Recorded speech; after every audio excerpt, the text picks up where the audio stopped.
Have you ever wondered what free farmable champions are worth your time and your commitment? Well, in this video, I'm going to be going over the top 20 free and farmable champions in this game. Farmable being there's an area where you can get them, and it's really just a time commitment to get them, and you're essentially guaranteed to get them eventually. So things like the heroes in the Arbiter, Ramantu, and Marius missions. These are all eligible for this. But the 4 starter champions that you get are not, because you can pick one and the other 3 don't become available. So these are all champions that you can very easily get after a certain period of time for free, 100% for free. And to start off with our very first champion, let's go over to Demon Spawn. Now, a couple things before I go into this. Number one, these are going to be in a very loose order. It's still going to be a top 20, and I guarantee I snub 1 or 2 people that you guys think should be in there. So if there's anyone you think I missed, who would you take out for them? And who did I snub? Please leave it down in the comments, like and subscribe, all of that stuff. And also, it doesn't matter how long these take, as long as they are obtainable free, they are eligible for this list. So there are a lot of things in here which are freaking hard and time consuming to get. I mean, there's one champion in here that you have to play for 2 years to get.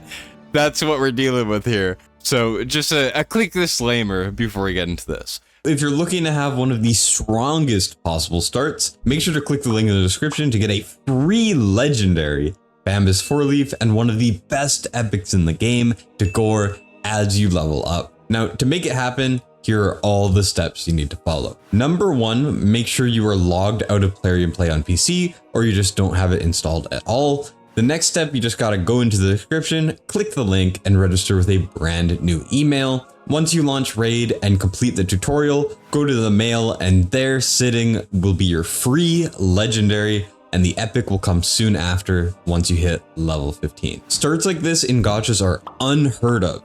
Click my link right now and get the start that you deserve. Well, let's start off with Drexthar Blood Twin. Drexthar can be obtained for free through one of the arenas, which is going to be Tag Team Arena. You can get them in the bazaar right here. You can get 1 a day. It takes about 100 days, and you always have to make sure that you have enough gold for it, but it's ultimately not that hard. He's probably one of the earlier free legendaries you are going to get in this game, and he's pretty damn good. His main gimmick is his passive, which has a 50% chance or 55% chance of placing an HP burn, which is one of the better damage over time effects in this game. Debuff for 2 turns on the attacker when hit. Champion's resistance increases by 10% for each enemy under an HP burn debuff, stacks up to 50. This is an amazing ability. You could just send him in, have him take damage. You don't even need to, build him as a DPS, because he'll still put out the burns almost all the time. You don't even need to book him. He's that good. A1, attack an enemy 3 times, has a chance of placing an HP burn debuff for 2 turns, heals this champion by 20% of the damage inflicted if it is already under an HP burn debuff. Good sustainability there, and also putting out HP burns. Attacks all enemies, has a chance of placing provoke debuff, and it increases to 100% if the target is under an HP burn. Also places a decreased attack debuff for 2 turns if the provoke debuff is placed. Really good ability there. Drexthar is absolutely worth going for, especially earlier on. He will get replaced eventually in a lot of things, but for things like Spider, things like, Frost Spider, you're gonna need an HP burner. And if you don't get lucky enough to pull one, or you don't pick Supreme Gaelic as your free promo code champion, then you're gonna need a burner, and Drexthar is amazing for that. Amazing, amazing, amazing hero. Moving on, let's just skip around very heavily. I guess we should go into sections of how they're obtained. And for that, I'm going to go to Barbarians, and we're going to talk about Haikatoon. I think Haikatoon is just on the brink of being a top 20 free unit, mostly because of when you get her. I think while the time you get them doesn't matter too much, they're still eligible for the list. When you get them, being proportional to how good they are at the time does matter. And she's going to carry you for a very long time. Generally until you get either one of the more meta turn meter champions, or until you get Arbiter, who will be later in the list. That's because Rally the Horde, her A2, is such a freaking good ability. Fills the turn meters of all allies by 15%, 30% increased speed buff on all allies for 2 turns, on a 3-turn cooldown. Increase ally speed in all battles by 90% aura, which is amazing, especially early on. The A3 attack all enemies has a 50% chance of decreasing the turn meter by 15%. She doesn't need to read as much as a lot of epics. For the A2, you know, her A1 also has decreased speed. She's amazing early on. There's not a lot of things that will replace her for a while. And if you're not lucky enough to get those options, she's going to be super, super good. Speed in this game is king. You have to have a speed controller. She comes in clutch. Now, alongside the login champions, let's talk about Seal of the Drake. Seal of the Drakes is a free champion you get about 180 days in, if I'm not mistaken, and she is really, really good. She's gotten a little worse over time, but that's just classic power creep. She is still really freaking good. A1, attacks an enemy has a chance of putting a decreased speed debuff. Also has a chance of decreasing the target's turn meter. A2, attacks all enemies 2 times, 3-turn cooldown. Each hit has a 20%, 35% when booked, chance of placing a stun debuff 1 turn. Hits twice, double the chances, really, really good. A3, revives an ally with 50% HP and places a 50% ally protection buff on them for 2 turns on a 4-turn cooldown. You can build her with the set that makes her get extra turns, make that cooldown even lower. She's taking turns all the time. She has good crowd control. She has good, you know, turn meter control. She revives people. She can do a solid amount of damage. She's great. And her passive really does emphasize the support part of her kit. Heals all allies by 10% of their max HP at the start of each turn. Also places a 30% increased speed buff on a random ally for 2 turns. Once again, you put Relentless on her, the set that gives extra turns, and she's going to be putting this out so much more often. Seal of the Drakes is amazing, especially for a free unit. She's going to help you out so much when you get her. Absolutely deserving to be on this list. Now, the final champion for the logins, or the last 2 champions for the logins. First of all, we have Vizix. Vizix is from, I think, day 270, if I'm not mistaken. She got buffed, not recently, but she was buffed at some point, and has become a very solid champion. A1 attacks an enemy 2 times. Each hit has an 80%, 100% when booked, chance of decreasing the target's turn meter by 15%. That's 30% when fully booked, guaranteed. Fills the champion's turn meter equal to the amount the target loses, so then she's filling herself 30%. The A2 attacks all enemies, 3-turn cooldown, has a 100% when booked, chance of placing a 30% decreased speed debuff for 2 turns. Also places ally protection buff on all allies except this champion for 2 turns. We get that control, we get that protection, really solid ability there.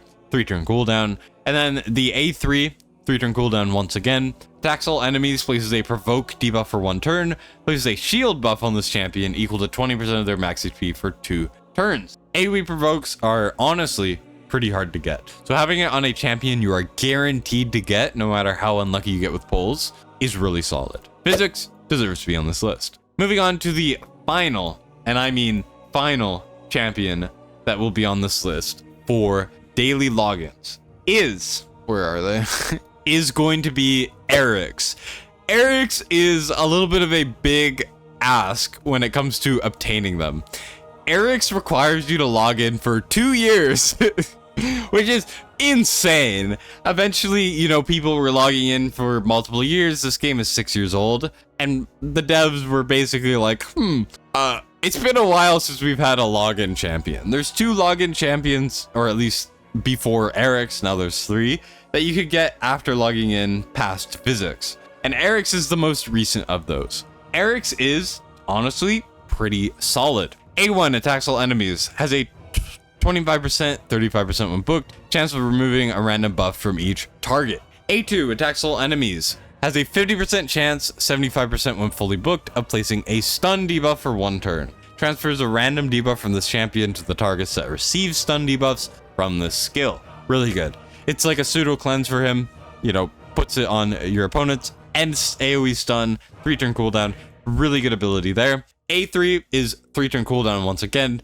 places a 50% ally protection buff on all allies except this champion, also places a counterattack buff on this champion for 2 turns, allowing him to go back to the A1 and remove buffs from targets even more often. The passive is really good as well, fills this champion's turn meter by 5% each time an ally afflicts a critical hit. Heals the champion 5% of their max HP each time an enemy inflicts a critical hit. This is really good. He's going to get so many turns going almost all the time. You know, this is a great passive, and I think Eric's deserves to be on this list. Sure, there's a lot of champions that are good and free, but Eric's is pretty damn good as well. Moving on, let's go to the 2 clan champions. If you go to clans and you go to clan quests, you can get these clan gold. And the main use for this clan gold is for, at least when you start, getting these 2 legendary champions. There's a lot of other good stuff in here, like free gear removal, you know, medallions. We got legendary skill tomes, which are always really good. The main thing that I would say I use these for is to get these 2 champions. Starting off with Yannicka. Yannicka is pretty solid. I'm going to lump these together.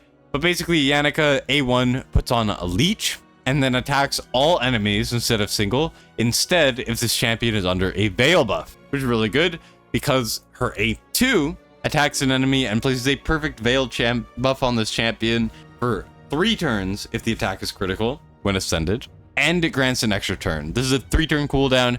Extra turn basically makes it a 2-turn cooldown, which is amazing, and she hits pretty hard. She's a good DPS. A3 attacks all enemies, will ignore shield, which is really good. Removes shield buffs from target if this champion is under a veil buff or perfect veil buff, then deals extra damage equal to 15% of the value of the shield that was removed. 4-turn cooldown. She hits really freaking strong. She's free. The perfect veil synergy is really, really good. If you use her with someone else who puts out veil or perfect veil, she's going to get even more value. Yannicka is a great DPS, especially around the time that you get her. Yakarl, on the other hand, is also really good and free. Obviously, everyone on this list is free, but I still have to emphasize that these are all free champions. First of all, Yakarl A1 attacks an enemy 2 times. Each hit has a 40%, 50% when booked chance of placing a freeze debuff. Will ignore 25% of the target's defense against targets under freeze. A2 attacks 1 enemy, 3-turn cooldown, has a 100% chance of placing a 30% decreased speed debuff for 3 turns. 3 turns is a very long time, and a 100% chance of placing a freeze debuff. Makes it even harder for them to get out of the freeze, which is crazy. Also steals 100% of the target's turn meter, places 30% increased speed buff on this champion for 3 turns, will ignore 50% of the target's defense against targets under freeze debuffs. This is almost full uptime on this. It's crazy. 3 turns is a long time, especially on a 3-turn cooldown. The decreased speed, freeze, and then steals turn meter allows him to go faster, makes them take longer, then the decreased speed kicks in, and then the freeze. Oh my gosh, this is an insane control ability. The A3, on the other hand, is an AoE control, not just single target with the A2. He also has an AoE with the A3. Attacks all enemies, has a 100%, not 100%, rip, 75% chance of placing a freeze debuff for 1 turn. This chance increases to 100% against targets with 75% or more turn meter. This debuff cannot be resisted by targets with 75% or more turn meter. Just freezing like crazy. It is obviously, I mean, freaking look at him. He loves to freeze, let's be real. Passive is Lord of Ice, is a 2-parter passive. Passive effect, so the effect that is always active, increases the damage its champion inflicts by 10% for each champion in battle under a freeze debuff. I assume this works for both opponents and allies. Also decreases the damage this champion receives by 10% for each champion in battle under a freeze debuff. Active effect places an unkillable buff on this champion for 1 turn whenever they kill an enemy under freeze debuff, or a 33% ally attack in all battles. Yakarl is so much fun. I freaking love Yakarl. He's one of my favorite champions in this game. Free and really good. He's also Void Affinity. It's very hard to find free champions of Void Affinity. So that is Yakarl. Now we're going to go over 3 champions that are all in the same place, being Arbiter, Romantu, and Marius. These are 3 of the best free champions in the entire game. They are a lot of work to get, especially Marius and Romantu, but they are all completely worth the effort in my opinion, especially Arbiter and Marius, who we'll get to in a second. Arbiter is really good. She's going to be your main arena speed lead, and she's also really good in a lot of other areas, especially if you're missing speed and you're missing revivals. She does get outclassed eventually. By the time you get her, she will be the queen of speed for you. A1 has a weaken it's a two-hitter. Each hit has a 50% chance of placing a weaken debuff for 2 turns. A2 attacks all enemies 1 time, has a 70% or 100% when booked chance of decreasing the duration of all enemy buffs by 1 turn. 4-turn cooldown, you'll see why that's not a big deal in a second. On the A3, 3-turn cooldown, places a 50% increase attack buff on all allies for 2 turns, fills turn meters of all allies by 30%, and it heals them by 25% of their max HP if you have less than 50% HP. Amazing ability there. And it doesn't even end there, because she's one of the few champions in this game that have 4 abilities. A4 is revives all dead allies to 30% HP, fills turn meter of all allies by 20%, and it grants an extra turn to the champion if an ally was successfully revived. 5-turn cooldown, essentially a 4-turn cooldown, because you're most likely going to revive people with this. She has 2 turn meter boosting abilities, increase attack, weaken on the A1, decreases duration of all enemy buffs. She is amazing. I freaking love Arbiter, and she has one of the amazing ally speed and arena battle speed auras, and this is only outclassed by a handful of heroes in this game. She is amazing. Amazing. I love Arbiter. She carried me so much on my original account when I finally got her. It's a grind, but it is a worth it grind. And speaking of worth it grinds, Marius is even potentially more worth it, because Marius is honestly maybe a contender for the best champion on this entire list of 20. Marius is absurdly good. I'ma just be real. Starting off with the A1, attacks all enemies, has a 35% chance of placing an enfeeble debuff for 1 turn. AoE hit, 50% when skilled. Enfeeble is broken. It's a little hard to find it in all of this stuff. There's so many buffs and debuffs in this game, but basically champions under enfeeble can only land weak hits unless stated otherwise. Makes it so that you can't crit, makes it so that you do less damage. Does not matter what affinity you are. That is broken on the A1, and that's just as A1. His A2 attacks all enemies 3 times on a 3-turn cooldown. Each hit decreases the duration of all enemy buffs by 1 turn. That's 3 turns less. It's essentially stripping everyone of their buffs. Damage is also based on defense and enemy max HP. Enemy max HP abilities are the best attacking abilities in the game, generally. This is an insane A2. The A4 gets even crazier. Places a 50% increased accuracy buff and a 60% increased defense buff on all allies for 3 turns. This is on a 4-turn cooldown, but it also grants an extra turn, which makes it functionally a 3-turn cooldown, makes it so he cycles back to the A2 faster, whatever. It also places a stun debuff on the enemy with the highest turn meter. Why? Why does he need this? I don't know, but he's pretty sick with it. Passive, though, is this champion is immune to turn meter reduction effects from enemies and decreased speed debuffs. Why does he have this? That's my question. Who gave him this? Whenever an enemy changes form, aka mythicals, or attempts to decrease his champion's turn meter, he counterattacks with his default skill, which is an AoE that puts out enfeeble that lowers their damage. Everyone's damage. Marius is disgusting. After you get Arbiter, you must focus Marius. It is very hard to get him. It will take you a lot of grinding. You are not going to enjoy it, but Marius is worth it. Trust me. Probably a top 3 champion on this whole list. I'm just going by grouping of how to obtain, but if I were going in order, he would be so high up there. Now, the final one to mention definitely deserves the top 20, but is not as strong as the other 2 in my opinion, is Ramantu. Ramantu's main gimmick is he has 1 debuff that is very rare. First of all, his A1 attacks an enemy, has a chance of increasing the cooldown of one of their skills at random by 1 turn, super RNG. Has a chance of placing a stun debuff on 1 turn if a skill has its cooldown increased to the max. If a cooldown increase is successful, will also decrease the cooldown of 1 random skill by 1 turn of the ally with the highest turn meter and skill on cooldown. Really complicated. It's solid. A2, I mean, oh my goodness, this thing is freaking long as hell.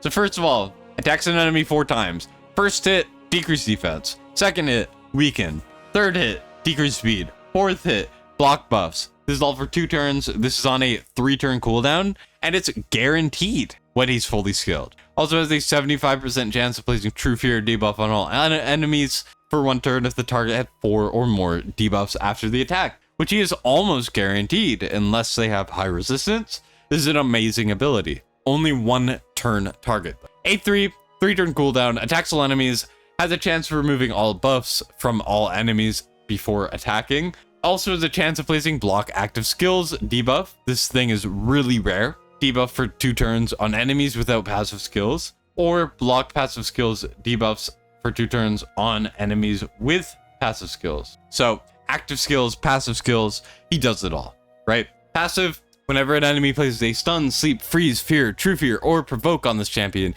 instantly fills the turn meter by 30%, increase speed on him, and shield buff on him for 2 turns. The shield buff is equal to 30% of his max HP. He also has accuracy in all battles by 80%, or not 80%, 80. He is quite good, but I cannot overstate how good Marius is and how good Arbiter is when you get her. Romantu just takes so long to obtain, to the point where I think he has a little less value than the other two, but don't get it wrong, he is amazing. The next person, which is amazing, is a unit in Live Arena. The account I'm on cannot play Live Arena right now, but the character that I am talking about, the technically free, but insanely hard to get, Quintus the Triumphant. My one thing against him that made me kind of not want to include him is by the time you get him, the requirements to get him, you're most likely going to have better units. But he is absolutely, I just think that he's so hard to get. First of all, the A1 attacks an enemy, places an extra hit if the target has no buffs. If the attack is critical, repeats the attack once. So it's 4 hits, basically, as long as it is critical and they don't have buffs. A2, 3 turn cooldown, attacks an enemy, removes all buffs from them, then replaces a 60% decreased defense debuff on the target for 2 turns before attacking. Before is very important. These effects cannot be resist or blocked. Damage inflicted by the skill cannot be decreased by enemy passive skills or masteries. That is really, really important for a lot of things later on, except by the passive skills of bosses. Damage inflicted by the skill cannot be increased by either this champion's masteries or ally passive skills, except when attacking bosses. There's so much reading you have to do for this guy. Resets the cooldown of the crowd favorite, his A3, if this attack kills an enemy. A3 attacks all enemies, 4 turn cooldown, places a 50% increased attack buff and 30% increased crit damage buff on this champion for 3 turns before attacking. Resets the cooldown of the strip away skill, which is the A2, if this attack kills an enemy. So if he's killing things, he's absolutely getting his cooldowns back, which is a pretty cool mechanic, but I don't know, man. The time you get him, you already have like all the meta units is my one thing. And I will keep bringing it up because it really does suck. Passive, each of this champion's skills deals additional pure damage. The amount of pure damage dealt is equal to 10% of the target's max HP for each buff on them. The additional pure damage dealt will ignore shields. He hits pretty damn hard. But like I said, it's freaking hard to get, man. It's hard as hell to get. Now, let's go over the Doom Tower champions. First of all, we get to the very first champion you will ever get in Doom Tower, Archmage Helmet. He was definitely one of the ones that I was skeptical about putting in the top 20, but I decided on it after some time because you get him pretty early. He's really, really solid, and I'm a big fan of him. A1 attacks an enemy, fills his champion's turn meter by 10%, 20% if this attack is critical. Allows him to get to his next ability faster. A2 is a 3 turn cooldown. Attacks an enemy, also attacks all other enemies if the first attack is critical. So single hit, AoE hit. The second hit has a 75% chance of placing a stun debuff for 1 turn. After attacking, decreases the turn meter of each enemy without a stun debuff by 20%. He stuns them, and if he doesn't get to stun them, he still reduces their turn meter. He is a turn meter control king. A3, 3 turn cooldown. Increased speed buff, increased crit rate buff, increased crit damage buff on all allies for 2 turns. This is a very good ability. And his passive, even further to go along the turn meter effects, he is also immune to turn meter reduction effects from enemies, which is really cool. He also has arena battle speed aura. The speed aura is kind of bad, but basically he is really good at adjusting turn meter, and he's the very first Doom Tower champion you are going to get. The next champion is going to be Dark Kale, wherever the hell he is. Here, Dark Kale. He is a little power crept, and there are other options, but basically A1, attacks an enemy 3 times. Each hit has a chance to activate poison debuffs or a poison debuff and HP burn debuff. A2, attacks all enemies, has a chance of placing a decreased attack. Each critical hit also has a chance of increasing duration of all debuffs. Really cool. And the A3 is poison sensitivity, which is kind of hard to get. 3-turn cooldown, has a chance of placing 3 poison debuffs and 25% poison sensitivity debuff on the target for 2 turns. Poison sensitivity makes poison stronger, super essential if you use poisons, which he obviously brings, increasing the duration, detonating them. I mean, it's really cool. And its passive decreases the crit rate of enemies under 2 or more poison debuffs by 15%.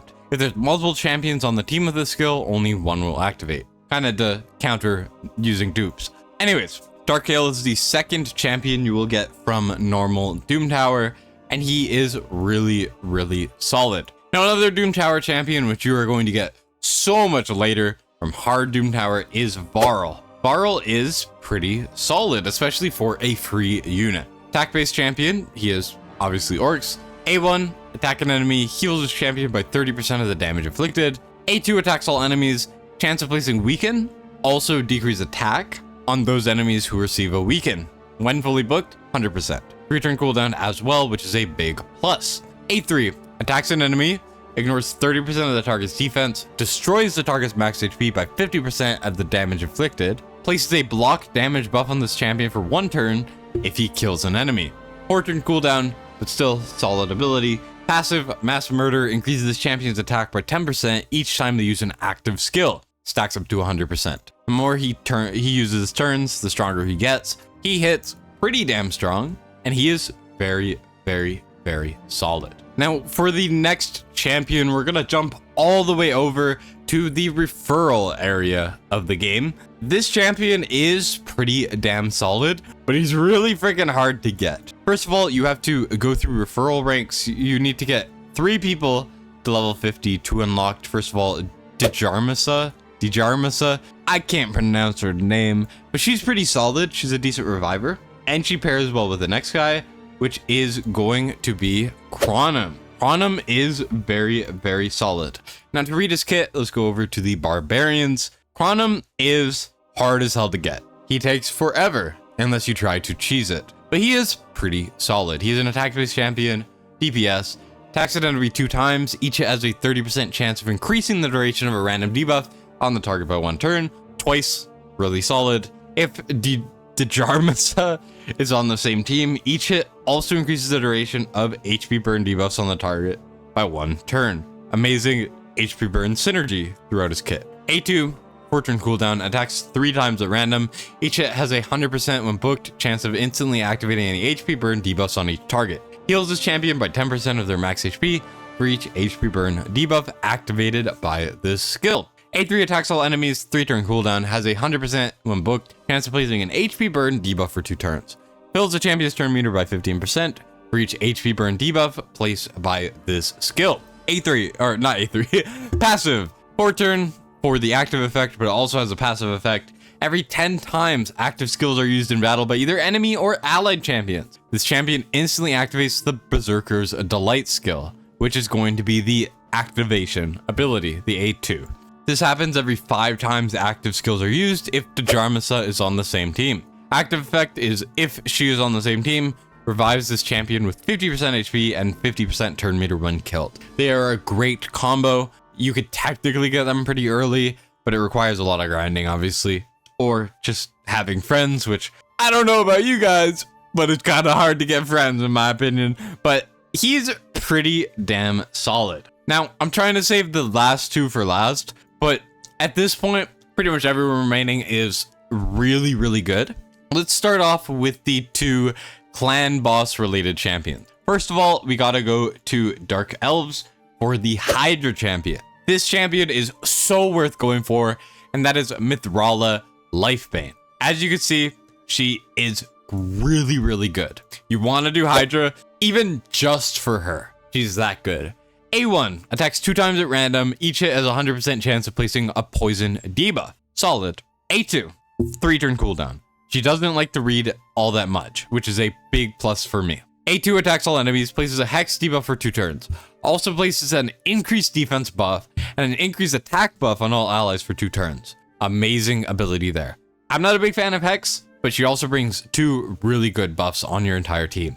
A3, 3-turn cooldown as well. Removes all debuffs from all allies, full cleanse. Places a strengthen buff, which is really hard to get, and a shield buff equal to 30% of this champion's max HP on all allies for 2 turns. Passive. Whenever this champion is attacked by an enemy under a hex debuff, has a 50% chance of applying petrification. When an ally is attacked by an enemy under a hex debuff, has a 30% chance of applying a petrification debuff on the attacker for 1 turn. Also increases the champion's resistance. The amount by which it has increased is equal to the amount of accuracy this champion has. Makes it so much harder for her to land, or for people to land debuffs on her. It is really, really good. First of all, and also petrification, for those of you guys who do not know, basically makes it so all of their buffs are removed. They cannot take the next turn. They cannot receive buffs. They can receive more debuffs. Instant effects do not work on champions under it, obviously, except for the remove debuff effect. And finally, when under a petrification debuff, a champion will only receive 40% of incoming damage, but bombs deal 300%. She's really freaking strong. You really, really need to go for her. The other guild boss champion is for Chimera, and that is for Embrys the Anomaly. He is a free mythical, one of 3 quote-unquote free mythicals. We'll get to the other 2 very shortly. Embrys is quite good. I'm not gonna read his full kit because he's a freaking mythical. This video has been long enough. He's basically 2 champions in one. He specializes in reducing max HP, destroying max HP, which is solid, whatever. He has necrosis, he does true fear, decrease attack, grants an extra turn. This is functionally a 3-turn cooldown. This thing is long as hell. You can pause and read it if you want. Just know it's smack, and then he transforms. He has, more necrosis. I don't want to read his kit, man. Don't make me, please. A1, block revive on his alternate form. He attacks all enemies. Double damage to enemies whose accuracy is lower. Ignores enemy defense when their accuracy is equal to or higher. Swaps HP. If it's a boss, fully restores his HP. Every time the skill is used, increases champion's ignore defense effect by 10% when they're in the alternate form, up to 50%. 4-turn cooldown with an extra turn, basically 3-turn cooldown. He's really freaking good, man. You want to go for him. Him and Mithrala, if you grind the game out, you could probably get around the same time. They are absolutely both worth going for. Some of the best free champions in this entire game. But somehow, that's not all of the game-changing ones. Those are some of the better ones, but they're not all of the really good ones. Now, the other one that you can get is someone that you're most likely never gonna see unless you play for a long time, and that is going to be Carnage. Carnage is from Curse City. He's really freaking hard to get. Once again, long ass kit, long enough video already, too much to read. He is very, very solid. He's a solid DPS. Attacks an enemy twice, chance of removing a random buff. Passive effect, whenever an enemy hits champion or ally, has a chance to counterattack with a skill.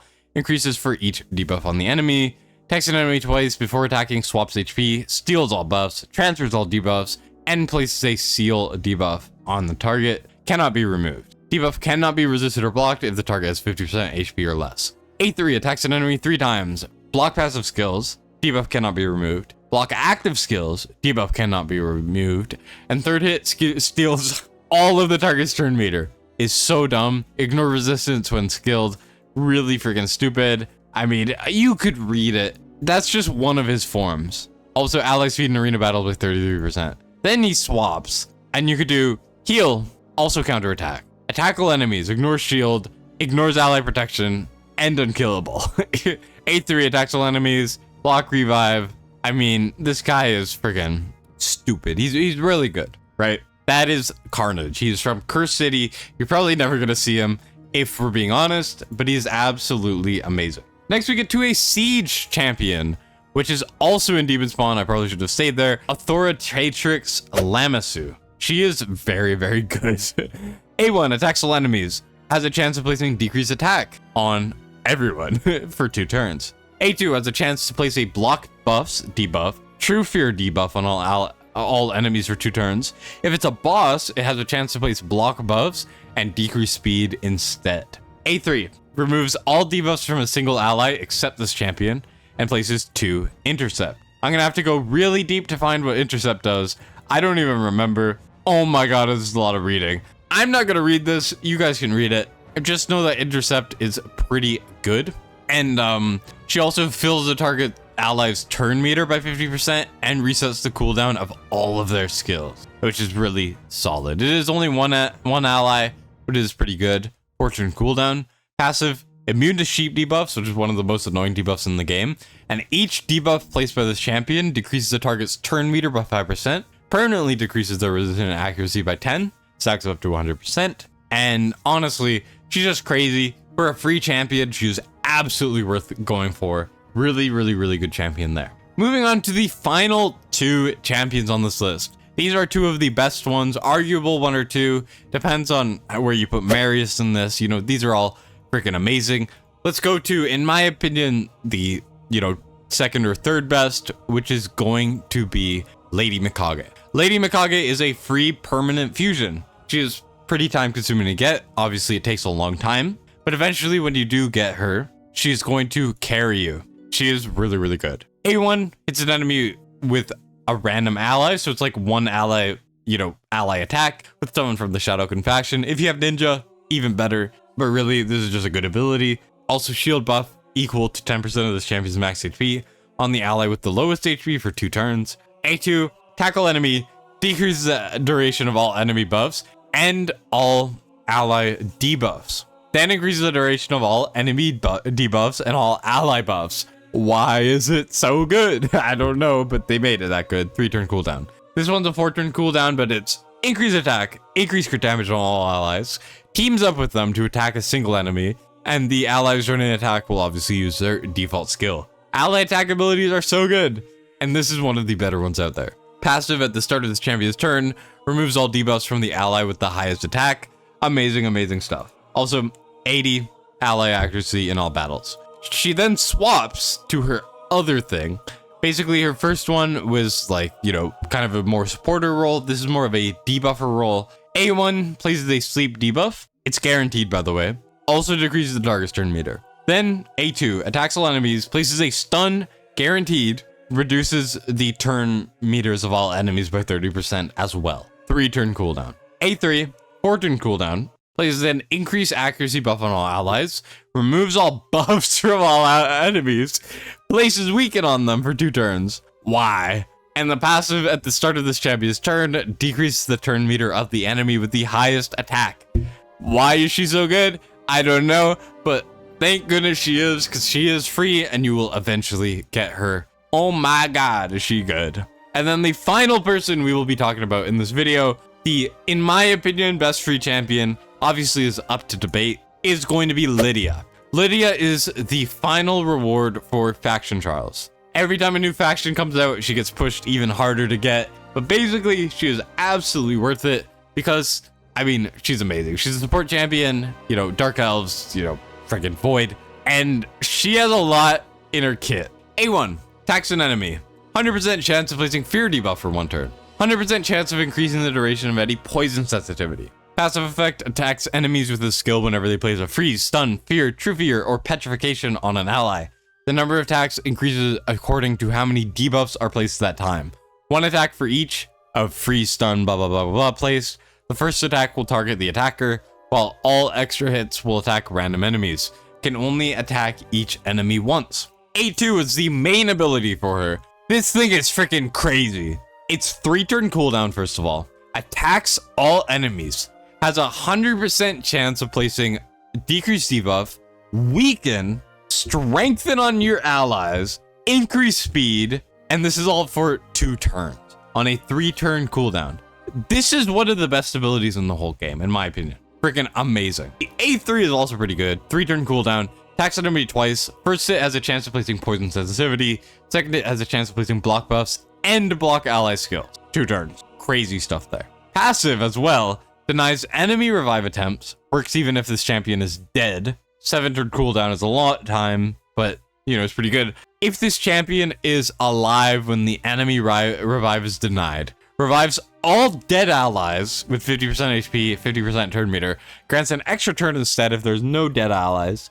If this champion is dead when the enemy revive is denied, revives this champion, and this skill ignores block revive. She's really good. I mean, this A2 is one of the most enabling abilities in so many ways, debuffs and buffs, and she's just good all around. She's been one of the better units in the game since she's been released. Oh my god, is she good. Now, with that out of the way, those are pretty much all of the champions I want to talk about. Sorry for the long ass video. There's so many champions in this game. So many of them are good, and so many of them are complete and utter ass. So it takes forever to talk about these type of things in a little bit of detail. So forgive me if this took forever. There needs to be less champions in this game because there's friggin' almost 1,000, right? Narrowing this down to 20 champions is a lot of work. It's so dumb how many there are. So if you guys could like and subscribe, you know, help out the channel a little bit, or let me know down below if there's anyone you think I missed, anyone you would include, anyone you would remove. Please let me know in the comments. I love reading comments, and I absolutely will read yours. Thank you guys so much for watching. I do appreciate it. And that's it from me, Destined, signing out.